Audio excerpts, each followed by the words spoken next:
Ramiz Mehdiyevin qara kassası üzə çıxdı. Bu barədə iş adamının qayını ajansaza müraciət eləyib və xüsusi olaraq vurğulayır ki, onun bacısının həyat yoldaşı, iş adamı olan Şahəddin Abdullayev Ramiz Mehdiyevdən dəstək alır və illərdir Ramiz Mehdiyevin dəstəyi ilə belə Ramiz Mehdiyevin özünün bir sıra bizneslərinin idarə edilməsi ilə məşğuldur. Hətta Oktay İbrahimov ajansaza ünvanladığı rəsmi məktubunda, imzalı, təsdiq edilmiş məktubunda vurğulayır ki,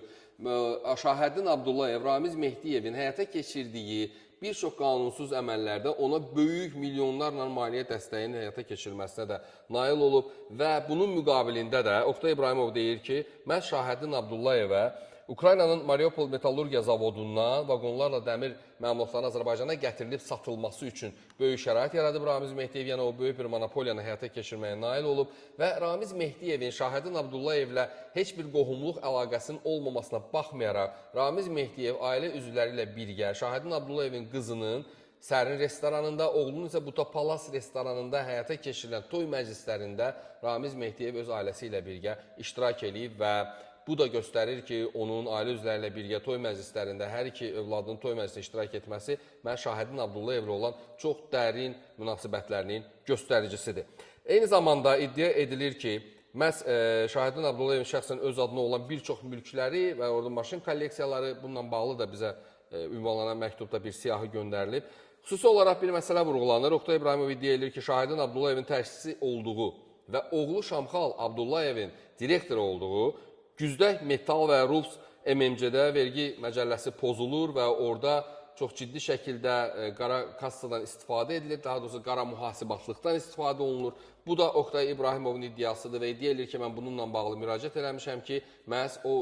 müəssisədə bu məsələ araşdırılsın. Bir xüsusi məqam var. Oktay İbrahimovun oğlu, övladı məhz Həsən İbrahimov, Şahəddin Abdullayevin təşkilçisi olduğu, Şamxal Abdullayevin direktor olduğu o məsələlərin birində çalışır və o məsələlərdə çalışanda 500 manat əmək haqqı alıb və qeyd edirlər ki, heç bir əmək müqaviləsi də olmuyor, formal olaraq orada çalışırmış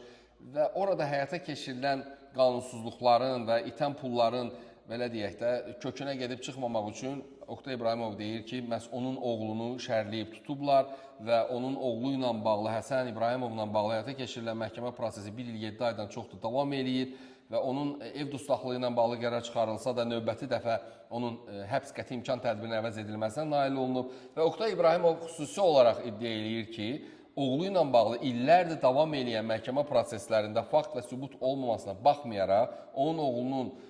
haqqında bu cür prosesin getməsinin səbəbkarı Ramiz Mehdiyevin bəzi strukturlara təzyiq etməsidir, hansı ki, onun təzyiqi sayəsində də bu məsələlər davam eləyib və onun oğluna qarşı haqsızlıq həyata keçirilir. Oktay İbrahimov da hesab eləyir ki, artıq Ramiz Mehdiyevlə bağlı cinayət işi başlanandan, onun haqqında ev tutaqlığı qərarı veriləndən sonra yəqin ki, bu məsələyə, bu cinayət prosesinə, hansı ki, cinayət işi açılıb, məhkəmə gedir, buna artıq başqa bir aspektdən baxılacaq və özünün dediyi kimi, iddia etdiyi kimi oğlunun haqlı olduğu üzə çıxacaq. Oktay İbrahimov bildirir ki,